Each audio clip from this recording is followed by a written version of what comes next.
This review is based on approximately 7 hours of playtime.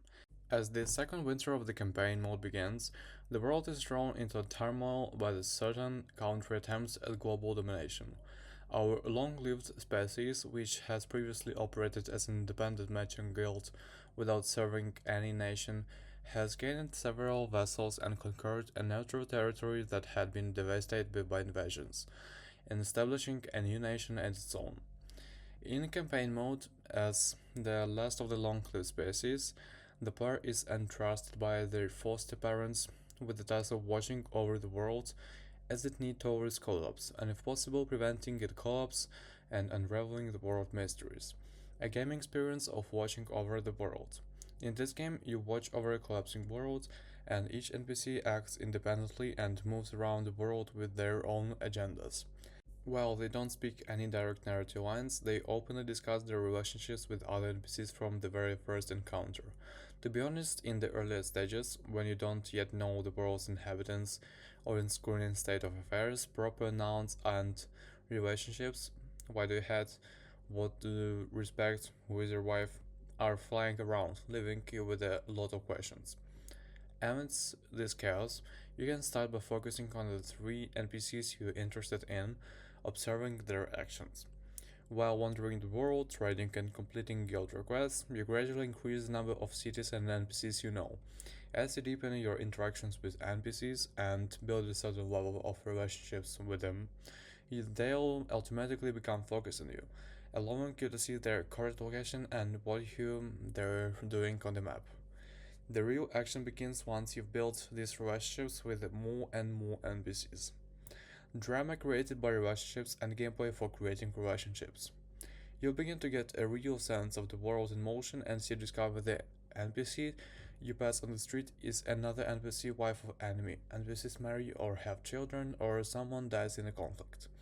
Additionally, as you build acquaintances with the NPC and complete trade, guild requests and quests in town, your player character's fame will increase.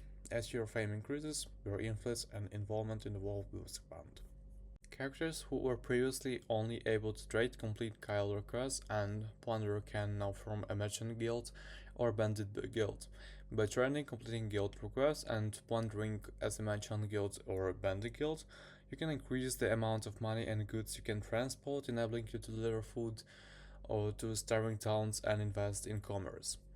As your fame increases, you will be able to obtain information about NPCs who want to join your guild and become your vassals.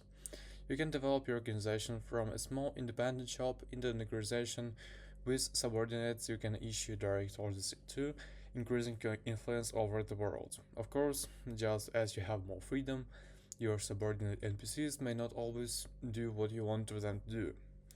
And as you gain more fame, you may even be able to found a nation. By founding a country, the player character becomes both an individual and a country, allowing them to directly interact with other countries and further expand their influence on the world. This is an example of what happened if you didn't enlist in a country. If you enlist, you can advance with this country, or even start a rebellion to get independence after enlisting.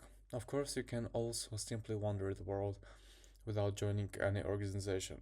If you choose, you can remain a bandit, plundering and ravaging until the world collapses.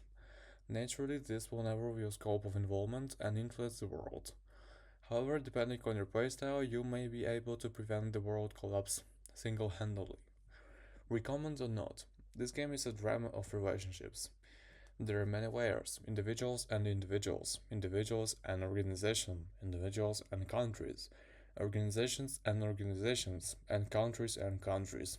Relationships emerge in countless layers, and you can enjoy observing and enjoying these relationships. Further interaction leads to the settlement of the new relationships. Ripple collides, creating and ripples.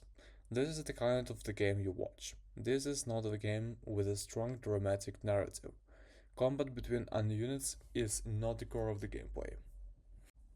It is not a game with a deep national administration or diplomacy. However, all of these elements mix together to create ripples known as relationships. As this is still in early access, there are still many areas that are not yet refined. However, the developers have publicly stated that they will carefully and actively work on updates. You can already feel the core of the game. I recommend it.